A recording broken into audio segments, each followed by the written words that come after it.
This episode and every episode of the Beer Guys Radio Show is brought to you by Monger Brewing. Visit Monger at their tap room in Marietta, Georgia, or online at ironmongerbrewing.com.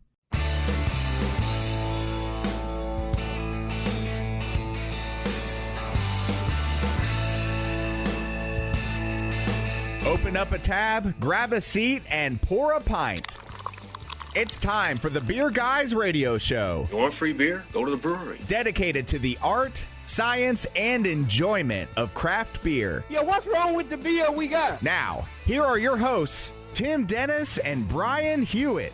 And welcome to the Beer Guys Radio Show. We are once again, Brian, broadcasting from the Beer Guys Radio Studios in Marietta, Georgia. We've been remote for a few weeks. We Brian. have, yes. We've been quarantining and having to do that, but we're back in the studio this week.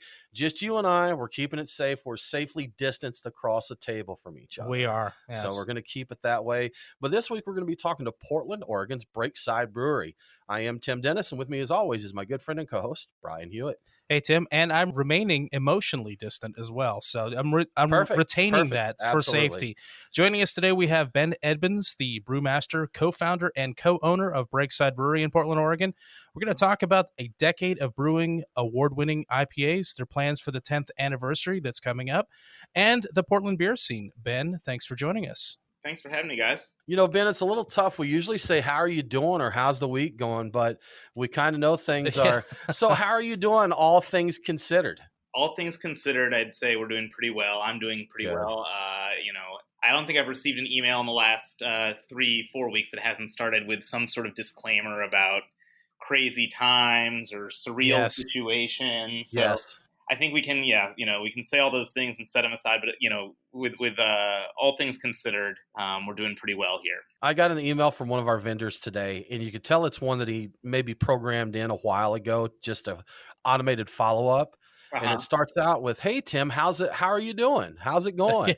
And I replied back, I said, "Actually, it's really lousy. Thanks for asking." And he did reply and say, "I'm sorry." He's like, I actually started that chain before all this stuff. I'm like, yeah, I know how that goes. So, Brian, it's been a few weeks since we've hung out It has, and shared beers, but what you been up to, man? What's new with you? So for the most part, it's just been me hiding out at home, as you know. I do make the occasional beer run. So I went out, I hit Contrast Artisan Ales over in Chambly, got some of their Crispy Crusher, which we're drinking right now, actually.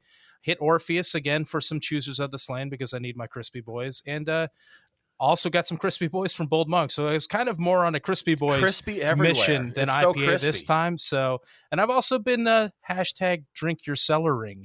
So cellaring. Okay. Is that a popular hashtag right now? Yes, the hashtag drink your cellar is. People are cracking open their whales from their cellar and drinking them because why not? Absolutely. Drink them if you got them. I drank a Sunday morning stout from 2015 from Weyerbacher. That was fantastic. And I drank a Mayan hot chocolate hype whale from probably 2017. It might have been back when Atlanta Brewing Company was still Red Brick. So those are both quite nice. How about you, Tim? What have you been doing? Well, Brian, I've been home. We've actually mentioned this the last couple of weeks that I've been a little under the weather and actually got tested for the coronavirus. Great news, Brian. I got my results in. Positive. I had the positive. Yes, so good, right? Yes, a positive result. So it was Hadeen. It got me. Yes, Hadeen, not Hadeen. Oh, yes. we're gonna get a call about that. We'll get a call on that one. But yeah, man. And fortunately, I'm one of the lucky ones. It didn't hit me too hard, Brian. I had a little bit of fever. I had one day, but I did get confirmed that I had coronavirus. But on a positive note, lemons to lemonade, Brian. Apparently, after you've had it, you've cured and went through after I think it's 10 days of no symptoms, your blood has antibodies that can be used to treat other people in serious conditions. So I'm exchanging emails with the Red Cross right now to try and get set up to donate blood and plasma to hopefully help others that get hit with this. So doing the best I can. I haven't had a lot of beer. I did go out and, like you, got some Crispy Boys, got a little Prince of Pilsen from Three Taverns Brewery here and enjoyed that. So it's good. So Ben, did you get into any good or new or exciting beers this week? Yeah, one of the things that's kind of a odd, upshot to this whole shelter in place and shutting down of restaurants and bars is that a lot of breweries are putting beer into package that they hadn't before. So we're seeing some fun beers actually show up in some of the bottle shops and supermarkets that have a good craft beer selection. So we got some Chuckanut Kolsch. I saw down here in package for the right. first time. That's a fantastic beer. I had picked up one of those. And Alvarado Street out of Salinas, I think, California. Those guys sent some cans up, and I had their Pilsner, their Italian Pilsner, and their Mosaic IPA, and both were really, really stellar. Sounds good. Seriously. We had a situation here in Atlanta. We have a festival once a year that it was called Back to the Juice this year. Yeah. It's some iteration of juice each year. And the distributor that puts on this festival signs kind of short-term contracts to get a bunch of breweries in the state that are not normally distributed here. So we get a bunch of amazing stuff here. Oh, yeah. And unfortunately, several of the breweries had shipped the beer before his festival got canceled. So I guess a good thing for us consumers is he had to send all of it out to shops, in restaurants. So we got to go out and buy cans and all this of beers we normally can't get in the States. So they had Block 15 was here, Pipe Works. We had 450 North. 450 North, a lot of the slushy beers and all that. So yeah, we got into a lot of that stuff. Said it was 8%, Brian, but I don't know about that. So. Well, it didn't actually say it on the can, but not on this one, right? Yeah. Well, Tim, I think it's time for us to talk about the beers of the week. Crack open a cold one. It's the Truck and Tap Beer of the Week. Woo-hoo! Craft beer and food trucks in downtown Woodstock. Truckandtap.com. Well, Brian, as always, we have a great selection of beers to get into. We pregame, Brian, actually with some non-alcoholic beers. We did. Like you mentioned, you've been dipping into that cellar, drinking those big beers. I have. And a lot of people have been saying to do that. So, we got into Athletic Brewing has Upside Dawn, their Golden Ale, and the Run Wild IPA. Both of those are really, really tasty non-alcoholic beers. So we did a little pregame with that, keep our ABV down a little bit. Yeah. We're getting into that. We did get into another pregamer from Contrast Artisan Ales called Crispy Crusher Pale Ale. And of course, Brian, some Breakside beers. We did. And was sipping on actually the Rainbows and Unicorns IPA right now. Oh, awesome. We've also got, good stuff. We've also got Wanderlust Ipa and What Rough Beast Hazy IPA. Cool. That we're going to get into a little later in the show. So we're looking forward. I haven't had any of those yet, Ben. So I'm looking forward to, I enjoyed the Rainbows and Unicorns. Looking forward to getting into the others here. Indeed. So Brian, what is happening this week in the news? What's in the news? The beer guys have the scoop. Extra, extra, read all about it. Time for headlines. Okay, so we've got some bad news from Bart Watson, the economist at the Brewers Association. After doing some industry surveys, he found that brewery sales are dropping sharply, which is not too surprising, and many breweries are set to close, which is a little bit more surprising. According to their survey, the majority of responding breweries do not think their business can last 3 months in the current conditions. So without changes of some kind, we could be looking at thousands of breweries potentially closing in the coming months. The average brewery has seen their on-site sales drop by 77%, their distributed craft sales drop by an average of 95%, and in terms of off-premise sales, there's actually an uptick of about 9.4%. However, Bart Watson is quick to point out that these sales increases mostly reflect larger brewers as people are stocking up on the big-name beers. Overall, the industry is down around 29%, and breweries that don't package are probably seeing more significant drop than 29%. So according to the respondents, the real numbers are 2.5% of breweries responding to the survey say they already plan to close. There's nothing that can be done. Yeah, it's sad. 12.7% will close if things carry on unchanged for 4 weeks. 46.4% will close if things last until 3 months, and another 25% will close if this goes to 6 months. So in terms of actual numbers, we definitely have around 200 breweries that are probably going to close. We've got about 1,035 that will be closing in 4 weeks if things don't change. Nearly 4,000, 3,785 that will be done if this lasts for 3 months. So we could lose over half the breweries in the U.S. at 3 months, potentially, again, if there are no changes. There's one caveat that we should keep in mind. It was kind of projected around 4 to 5% of breweries that were currently operational would probably have closed in 2020 anyway. So that lower figure, it's not as bad maybe as we're thinking. Yeah, kind of odd timing with it. Well, you don't time or plan a pandemic. No, you don't. But I think we were in a big changing time in the industry anyhow, with the way people consume beer and the way breweries operate. And I think 2020, we've already seen it a little bit over the last year, places closing. And I think we're going to see more of it this year. But this is going to change the dynamic big time. Oh, for sure. It'll be something to see how it all works out. Well, Brian, We need to take a break. You're listening to the Beer Guys Radio Show, but we will be back very soon to talk more with Breakside Brewery.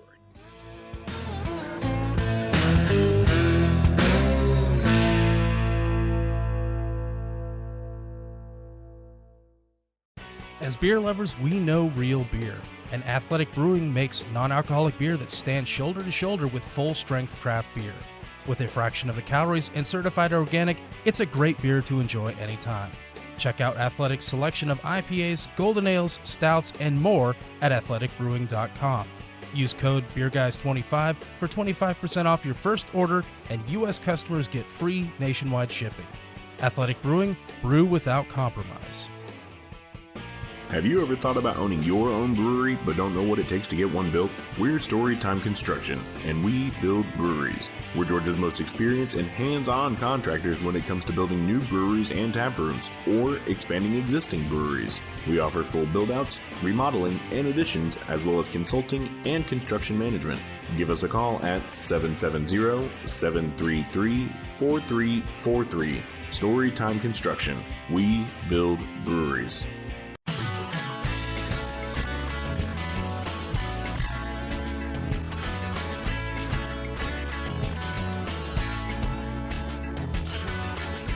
Follow the Beer Guys on Facebook, Twitter, and Instagram. To be the man, you gotta beat the man. Woo! Now, back to the Beer Guys Radio Show.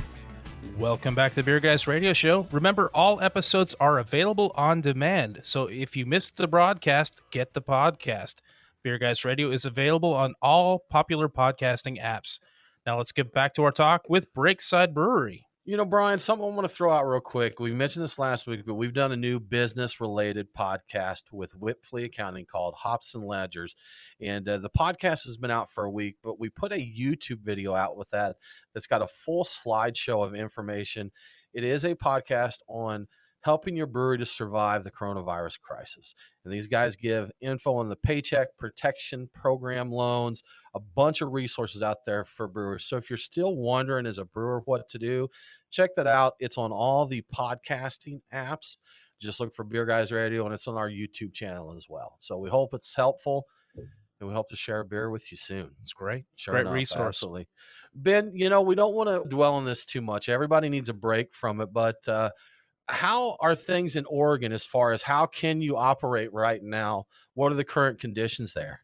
We're able to do to-go sales, basically. Oregon has always, we're very lucky in Oregon just in general, I think, with beer laws, brewery, brew pub, tap room. You really have a lot of flexibility in terms of what you're allowed to do. And the Oregon Liquor Control Commission, the OLCC, has been very quick to try and kind of ease a lot of rules and restrictions in the last handful of weeks to allow for breweries to continue commerce. And so Breakside is just doing beer to go at our location, so we're not doing any delivery, but you can deliver in state. A lot of breweries are doing that. We can work through third-party delivery apps to add beer, and they can deliver that to customers too.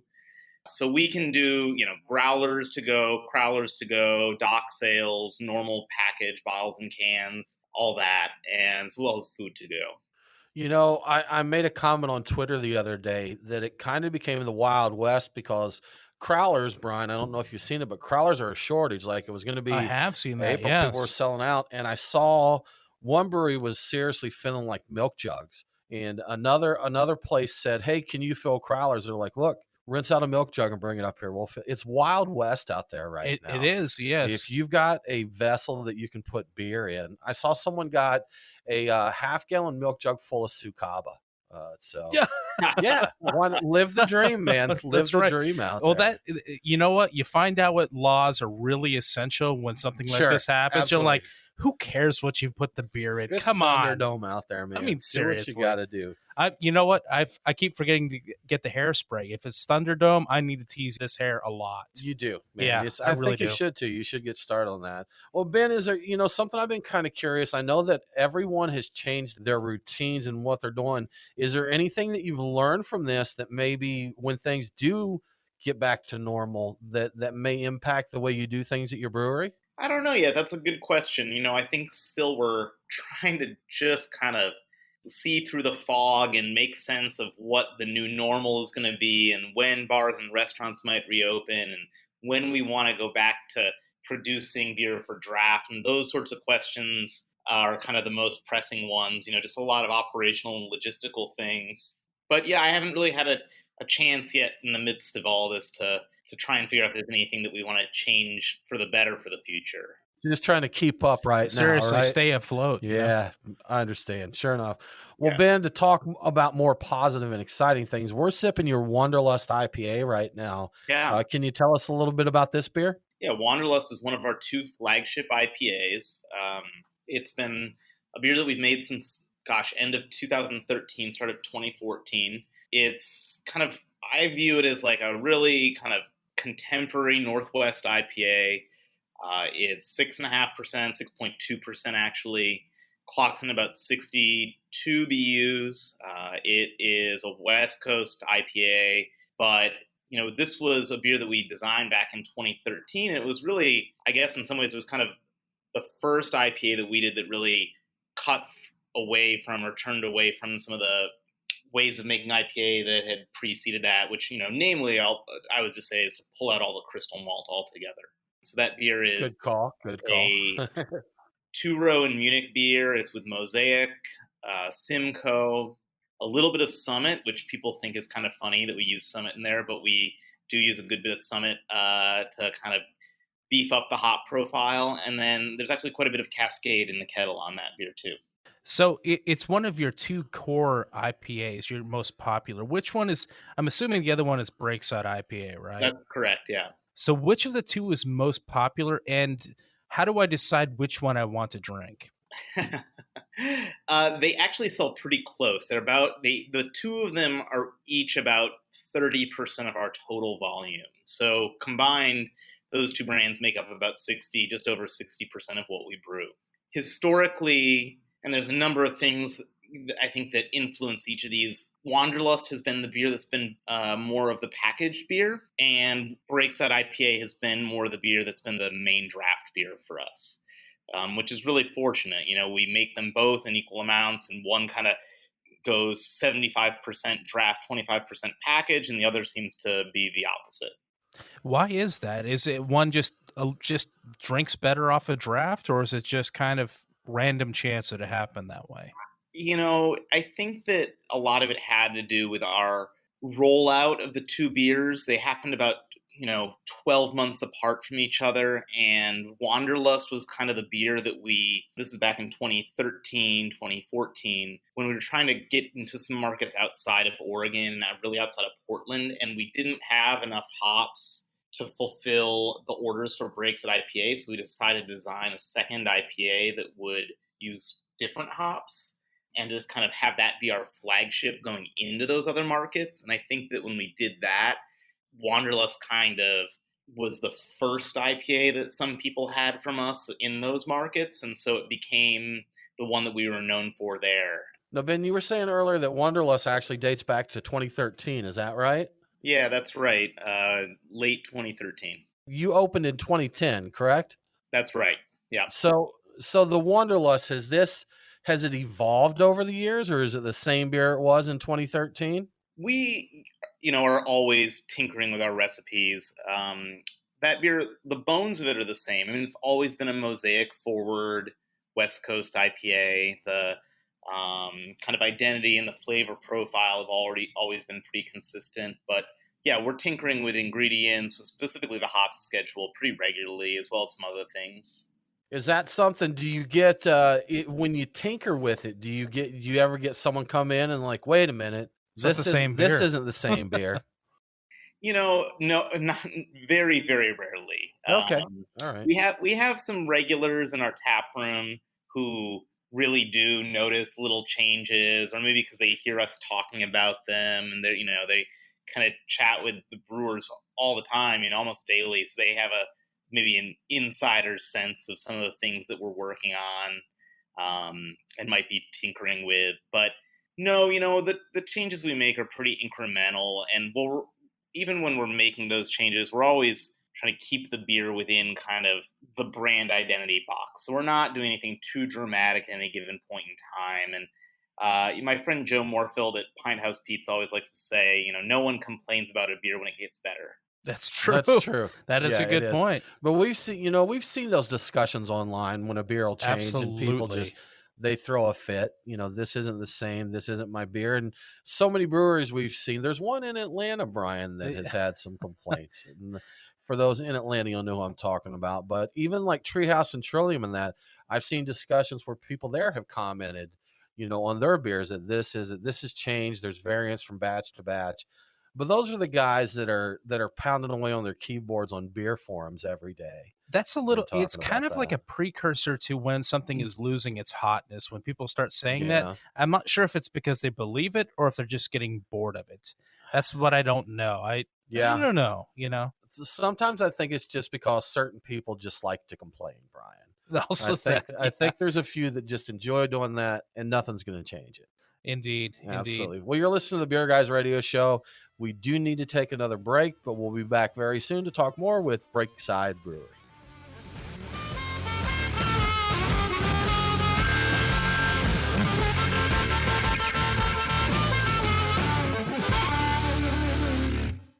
As a brewery owner or taproom manager, are you looking for ways to enhance your customer experience while maximizing your revenues? Craft Cellar is a mobile solution that helps your brewery drive sales and attract new customers through online pre-sales for beer releases, events, and memberships. Get details now at craftcellar.com. Mention Beer Guys Radio after sign up and extend your free trial to a full 30 days. Remember craftcellar.com, craftcellr.com. Craft beer forged with a reverence for tradition and new styles that start a revolution. Ironmonger Brewing. The brewers at Ironmonger Brewing pride themselves at being masters of barrel-aged, hoppy, and sour beers. They invite you to their tap room in Marietta, Georgia to taste and see. Also visit their barrel room for an intimate drinking experience with great live entertainment. Keep up to date on all things Ironmonger by liking them on Facebook. Ironmonger Brewing, establishing a new standard in craft beer.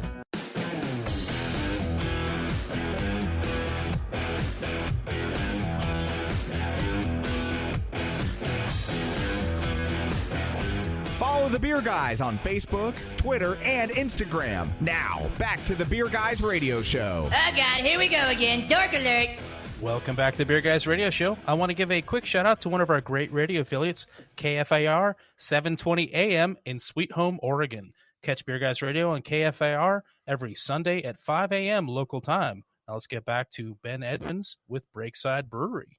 Ben, we just got into another one of your beers here, sir. We're into Wanderlust IPA. Yeah. So can you tell us about this one? Sorry, about Wanderlust or about What Rough No, I'm wrong. You are so wrong. I picked up the wrong bottle here, Ben. We're in What Rough Beast now. I thought we talked about Wanderlust. You're like, yeah, just seeing if you're paying attention. This is Groundhog Day after all. Yeah. It is. Yes. So we've actually moved on to What Rough Beast. What Rough Beast is our flagship hazy IPA. We've been making it since 2017. It's kind of like our right down the middle 6.7% hazy IPA, Citra Mosaic, Columbus. We use a good bit of wheat in that beer, and there's not, nothing fancy. There's no lactose. There's not a lot of flaked oats in it. We really tried to just kind of shoot straight down the middle on that beer, and it was really our first foray into making those beers. 4 or 5 years ago, we started working on the recipe that eventually became that beer. And yeah, it's been a huge hit for us since then. Now, we've been sampling some good IPAs here today, and we know Breakside, you guys do a lot of IPAs, but that's not you're not a one-trick pony, right? Try not to be. Yeah. So what do you like to brew outside of IPAs, outside of the hop-forward beers? What do you dig? We do quite a bit of lager beer. Those styles, German-style lagers, have been really popular for us, so we do a year-round Pilsner, as well as then a monthly rotating draft lager that changes pretty much every 2 to 3 months. Or we usually have 2 batches out on the market at once, and so we'll do over the course of the year a Czech Pilsner, a Helles, a Dunkel, a couple of different kind of Märzen or amber type lagers. So yeah, overall lager ends up making up probably about 15-20% of what we make. We have a pretty extensive barrel program. our strong barrel-aged beers. We have something like 600 casks, bourbon, rum, gin, brandy on hand, and then a fairly strong mixed culture program, too, that's about 300 barrels deep. Okay, you got my interest with the gin barrel. What are you putting in gin barrels? We do. So the next release in gin barrels is a beer that we do called Bellwether. We release that pretty much every other year, and it's a imperial wit beer. So it's a blend. We do a imperial wit or double wit, and that's what goes into the barrels. That ages for about 9 months in barrels, and then we blend that with a sour beer that's aged on Thai lime leaf, and it's kind of this really cool, like gimlet cocktail beer with a lot of exotic lime flavor and big botanical notes. I really dig saisons and grisettes, table beers, and that in gin barrels. You know, those flavors really play well together. But a wit beer, I could see that being tasty. I'm thinking Thai food all about that. And I know Thai is very popular in Portland. I used to go. They're all over the place. I used to go to a place across the road from me. They were everywhere. That seems like the perfect beer from it. I was drinking Black Butte Porter at the time that I was there, but I would have probably had that if it were available. Does Black Butte pair very well with Thai food? It doesn't seem like it would. You don't care, wasn't though, really do you? pairing so much as just I want a beer, and that's the beer I want. All right, fair enough. Tim opened up the doorway for interesting and unusual and different beers outside of IPAs. I happened to see that you made a beer with, I believe it was kelp and bonito flakes at some point in time. Mm-hmm. And I have to know more about that beer because that's crazy. That's my level of crazy. So that's concerning, possibly. So we have done a beer over the years, a couple of beers over the years that I would call it kind of like savory beers.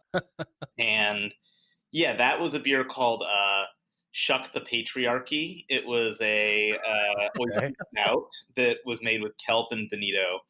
And what we basically did was we turned our wort into a giant dashi in our on our pub system. So we have a 3-barrel pub system, and as we were lautering, the wort over, what we did was we soaked the seaweed, we let it go, and then we pulled it out, brought up to boil, added all the bonito, let that kind of sit in there and steep, and then continue to treat it like a normal beer. We've done the same thing actually with duck carcasses, roasted duck carcasses. We made a duck stock once too, and turned that into the base for a beer. So those are probably our 2 most adventurous forays into savory ingredients and non-vegetarian beers. Where did these ideas come from? Not vegetarian. With the bonito beer, did you put a few flakes on top when you served it? No, we didn't do that. Yeah, that was a good idea. Missed opportunity. I'll tell you guys a story, which is that really early on, the original idea for the beer that now became that Oyster Stout was actually just a savory stout using shiitake mushrooms and other types of seaweed. And when we served that, we did it kind of like with a salted rim, but instead of just salt, we did crushed shrimp. It was fun. You guys are out of control over there, man. I love it. I love you guys even more now. We had so Ben, where our studio is, we're actually inside of a brewery here in the Atlanta suburbs, inside of Ironmonger Brewing, and they did a beer, and I forget what the beer was, but they took what's it called, tajin or tajin? Yep. Yeah. You know the stuff I'm talking about, Ben? Yeah. It's like a chili lemon. Yeah. And they were rimming glasses with that, and then putting like a goza, some kind of goza in there. Sounds great. And that was pretty tasty. Yeah. So. I have to talk Johnny Saisoni at this point. We have to bring that up. Go ahead, Brian. Go ahead. Sun-dried tomato and basil Saison, and it came out pretty darn good. I got to say. People don't realize when they hear that they get weird about it. They're like, I really wanted to make something when I was home brewing that had tomato in it. Sun-dried tomatoes are very raisiny. They're very sweet. You would expect it. And if you aren't too heavy with the basil and you're reasonable with the sun-dried tomatoes, you can produce a pretty good tasting beer. A good beer that's unusual for most people. Let me just put it that way. Yeah, so, we've talked about that beer, and it was one of those that either you liked it or you didn't. I think we executed it well. Brian, good idea. Right. Either you liked it or you didn't. So if you're looking for ideas, I can tell you that does work if it's done right. So He doesn't look impressed. No, he doesn't want your sun dried beer. I don't think he does. No. So Ben, you ever mess with any tomato basil beers? Yeah, we actually do make one every year. It's called Birra Minestra. We use Sun Gold tomatoes, which are super sweet, and ferment the beer directly on them. And we use a little bit of pluot in the beer as well. So it's kind of really sweet tomato and tart fruit and basil, and it's this awesome end of summer light wheat kind of garden party beer that we make. See, Brian, I knew they did other stuff besides IPAs, but I didn't realize how varied it was. I had no idea. I didn't realize how crazy they do get at Breakside. I assume that's a good beer to have with pizza. I don't remember what a pluot is, but I'm assuming that sweet, fruity, plummy, apricot. A little plummy. Okay. I think they're more plummy than anything. I know it's like a plum apricot, but they taste like fairly plummy, right? Plums. Yeah.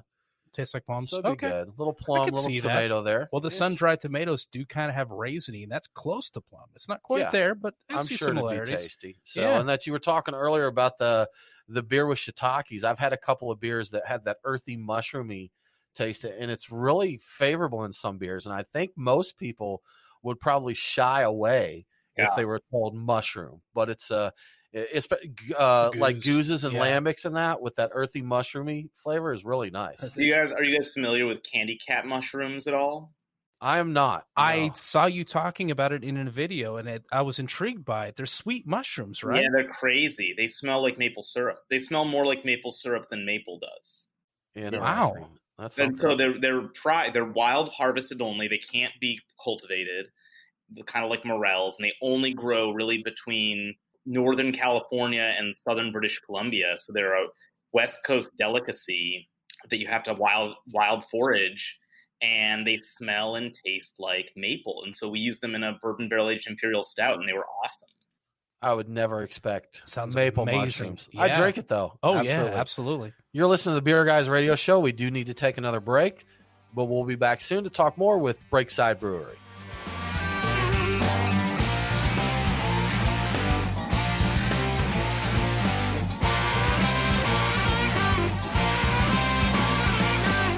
Brian and Tim, the Beer Guys. If you're like us, no lunch or dinner is complete without a pint or two of craft beer. Which is why Truck and Tap in downtown Woodstock, Alpharetta, and Duluth are always on our list. Tim, why do they call it Truck and Tap? Well, the tap part is easy, Brian. They've got 18 of them. As for the truck part, that's where it gets interesting. Truck and Tap features your favorite Atlanta area food trucks, so you're getting a different menu every day. Truck and Tap in downtown Woodstock, Alpharetta, and Duluth. Truckandtap.com. Let them know that the Beer Guys sent you. Is your brewery or restaurant flooring all jacked up? Your foundation needs to be protected from heat, chemicals, and other contaminants. At the same time, you want to make sure it's slip resistant and you can clean up your messes with soap and water. You know who to call? ResTech. We've been manufacturing poured-in-place flooring since 2002, and we've got solutions to fit any facility's needs. Go on and visit our website at ResTech.net. That's RES-TEK.net. Drop us a line and we will come to you for a free evaluation. Oh, yeah.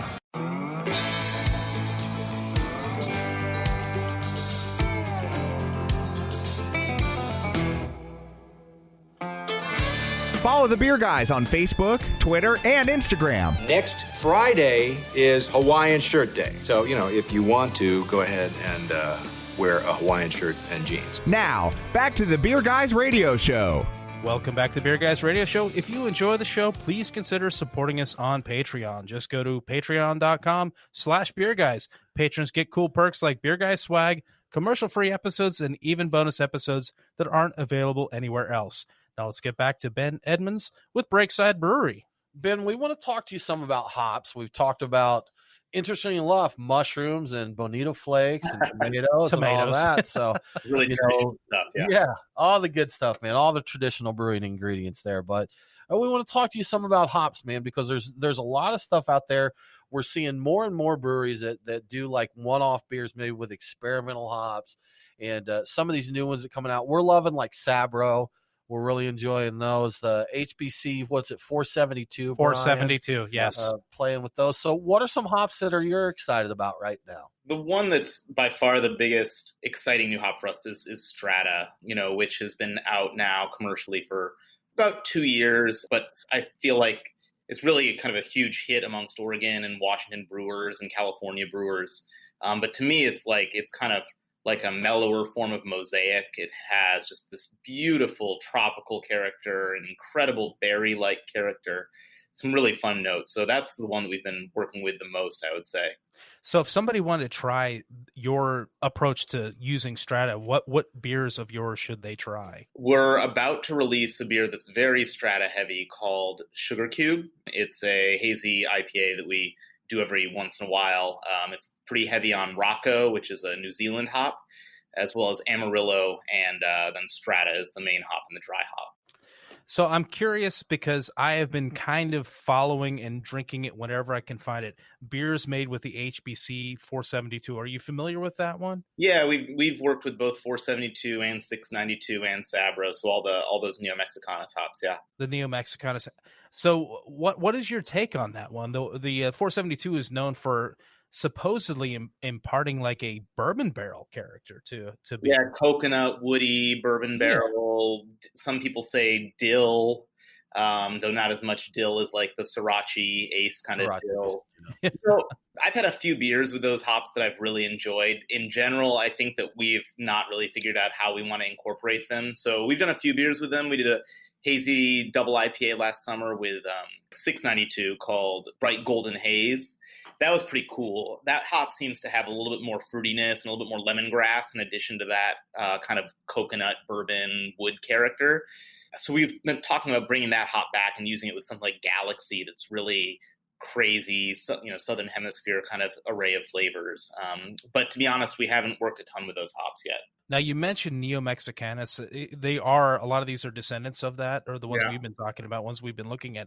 Have you actually brewed with Neo Mexicanos? Can you do that? Or is that something that's kind of like somewhere far receded and people are just like breeding that? I think that the only one that's a true, like pure Neo Mexicanos that's available on the market is called Medusa.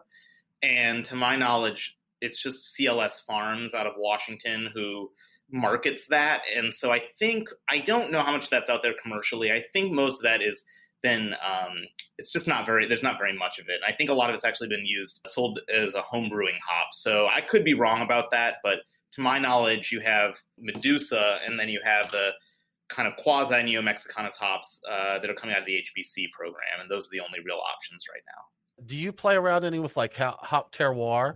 Like I know you're kind of in the sweet spot for hops, so you don't really have to go outside of your state there to get them. But like we've seen, I think it was it Michigan Chinook?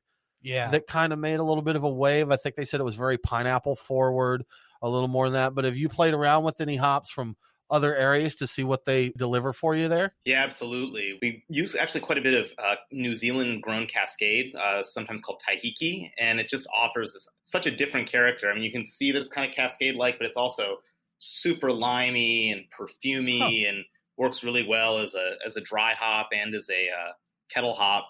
We haven't really worked much with Michigan or New York or Colorado grown hops. Almost all the North American hops we get are Idaho, Oregon, and Washington. But even within the Northwest, I feel like there's a huge variation between what you get out of those different states, impacted in part by growing practices, pick window, and then, of course, kilning. But yeah, I mean, the difference between Oregon grown hops and Idaho grown hops and Washington grown hops can be pretty dramatic.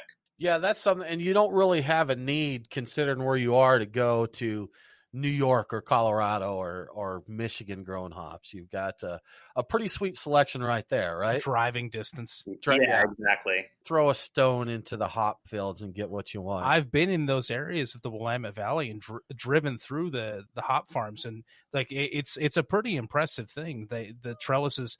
At the time, I had no idea. I just drank the beer. I had no clue what these things were. Right. But they were amazing. How tall they are, how vast they were. I can't even imagine.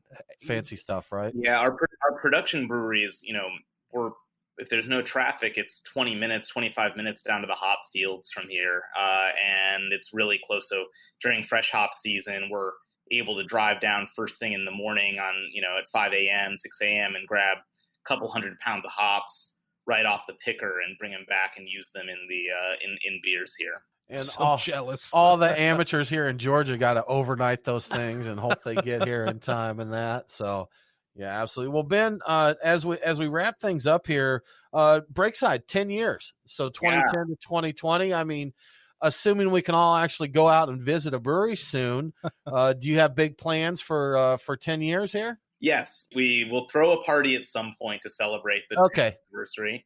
Originally, it was going to be in June. We'll see. We'll figure that out. We've never been big sticklers for actually celebrating on our birthday or on our anniversary. Oregon weather is pretty fickle in May, so a few years we threw the anniversary party in the actual day, and it was always just almost always rainy. So we've always fudged it a little bit. But we're doing a bunch of collaboration beers to celebrate our 10th anniversary, both with breweries in-state and out-of-state. We're actually releasing 26 different collaboration beers this year. Wow. Oh, wow. That's some serious collaboration work. I noticed that your brew calendar seems like you have a local collaboration and a national collaboration releasing almost every month. I was going to ask about that. Yeah. How do you pull that off? Is that a normal thing for you? Is that just because it's 10th anniversary? Yeah, no, this is definitely out there, an outlier. It's we wanted to do a series of collaboration beers to celebrate our 10th anniversary, and we wanted to do it with friends from around the country, and we pared the list down little by little and got to the point where we were at about 40 breweries, and already that had been hard to cut some people off the list and kind of say, we've done a beer with this person before, maybe we don't need to do another one.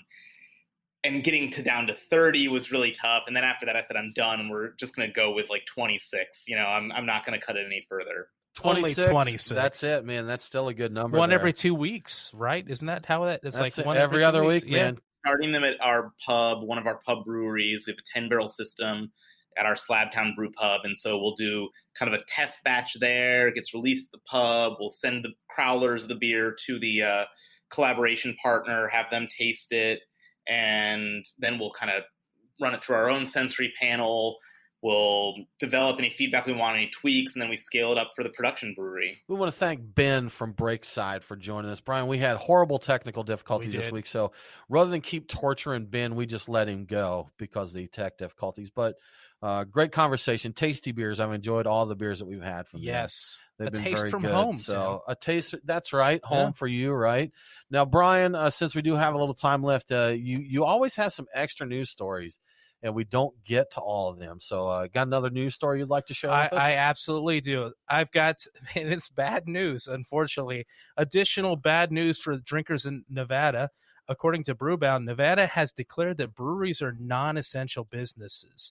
This is despite the fact that the beer industry has been deemed essential by the guidelines from the Department of Homeland Security's Cybersecurity and Infrastructure Security Agency, which is apparently the decider on what's essential and what is not right now. So they're not essential according to Nevada. They are essential according to this federal agency. Okay. Of course, being deemed essential is what allows breweries to remain open, selling their beers into the 3-tier system and to go.